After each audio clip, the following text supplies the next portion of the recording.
Alors, les exercices 4 et 5, cette fois, on va être sur des mises en application des études cas témoins. Voir réellement des études cas témoins et comment on va calculer l'association, comme on le faisait pour les études exposées non exposées. On va voir que c'est un peu différent, comme je vous l'ai expliqué dans la partie cours.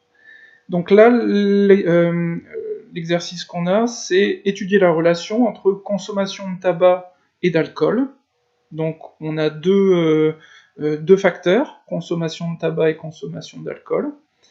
Et on a un problème de santé, cancer de l'œsophage. Toujours pareil, on essaye de voir la relation entre les deux. Les cas et les témoins ont été interrogés, donc on a constitué des groupes, donc groupe de cas, groupe de témoins. Les groupes de cas, ce sont les personnes qui sont touchées par le cancer de l'œsophage. On a l'information dans cette colonne. Le groupe de témoins, c'est les personnes qui ne sont pas touchées par ce problème de santé, donc ceux qui ont un nom dans cette colonne cancer de l'œsophage. Et donc le principe, c'est on constitue ces deux groupes à partir du problème de santé cancer de l'œsophage, et on va s'intéresser au passé de ces deux groupes.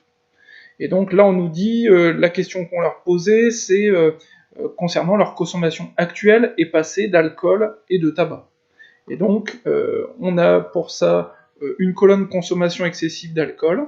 Donc là, ça nous renseignait sur chaque individu, si actuellement ou dans leur passé, ils ont eu une consommation excessive ou pas d'alcool, avec un oui ou un non. Et on nous disait, petite manip Excel à faire pour constituer cette colonne consommation de tabac, c'est que c'est en fonction de l'identifiant de l'individu, pardon. Quand l'identifiant commence par un F, ce sont des fumeurs. Quand ça commence par un N, ce sont des non-fumeurs.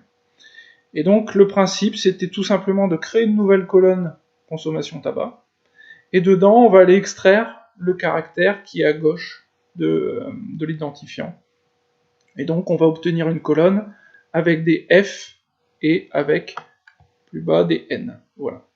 Consommation F, c'est consommation de tabac, N, c'est non-consommation de tabac. Et puis à partir de là, on va faire comme on faisait habituellement dans les autres exercices, c'est-à-dire qu'on constitue notre tableau croisé dynamique. Tableau croisé dynamique, donc je prends mon nombre d'individus, je les mets en zone valeur, je prends mon problème de santé, je le mets en étiquette de colonne, je vais garder la même logique que ce qu'on avait fait dans les enquêtes exposées, non exposées. Donc là, mes deux groupes, je vais faire un groupe cancer de l'œsophage, donc c'est cancer de l'œsophage, ici en étiquette de colonne, oui ou non. Donc là, il y a cancer, là, il n'y a pas cancer. Donc mes deux groupes ont été constitués comme ça au départ. Hein. Mes 200 individus avec un cancer de l'œsophage, c'est-à-dire mes 200 cas. Et j'ai 778 témoins qui sont des témoins qui n'ont pas de cancer de l'œsophage. Et ensuite, on a deux facteurs. Donc là, moi, ce que je propose, c'est de faire deux tableaux. Premier facteur, donc, c'est prendre consommation excessive d'alcool. Je le mets en étiquette de ligne, et voilà, j'ai oui ou non. Et à partir de ça, j'ai donc alcool ici, cancer de l'œsophage ici. Je peux constituer ce tableau-là en faisant un collage spécial valeur. Et je fais la même chose pour l'exposition au tabac. C'est-à-dire que je prends consommation tabac, la colonne que j'ai constituée, je le place en étiquette de ligne, donc j'ai mes F, mes fumeurs, mes N, mes non-fumeurs, et en fonction s'ils appartenaient au groupe des cas, au groupe des témoins, j'ai mes résultats, je viens les coller dans mon tableau de contingence ici. J'ai deux tableaux de contingence, enquête cas témoin, on ne peut pas calculer d'incidence, donc on va estimer, pas d'incidence, pas de risque relatif, donc on va estimer le risque relatif à travers l'odds ratio, ce que j'appelle ici OR. Et donc là, le principe, c'est le produit en croix que je vous ai expliqué, c'est-à-dire je pars de la case où j'ai mes malades et exposés. Donc mes malades et exposés, ils sont ici, hein. Ceux qui sont malades, qui appartiennent au groupe des 200 cancers de l'œsophage, et qui sont exposés à l'alcool, ou qui ont été exposés à l'alcool. Donc mon point de départ, c'est ici, et donc à partir de ça, je fais ça fois ça, divisé par ça fois ça. Donc c'est le calcul que j'ai mis ici, avec des parenthèses là où il faut, et j'obtiens 5,8. Je fais la même chose pour la partie tabac. Là, on l'a fait pour la partie alcool, là, on le fait pour la partie tabac. Est-ce que le tabac provoque cancer de l'œsophage ou pas, et ici, est-ce que l'alcool provoque ou pas le cancer de l'œsophage. Interprétation de mes deux autres ratios.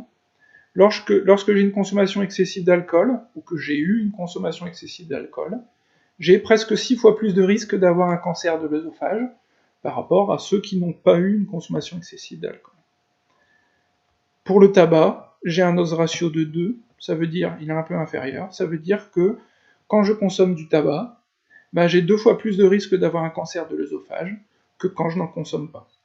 Donc, j'ai deux facteurs de risque.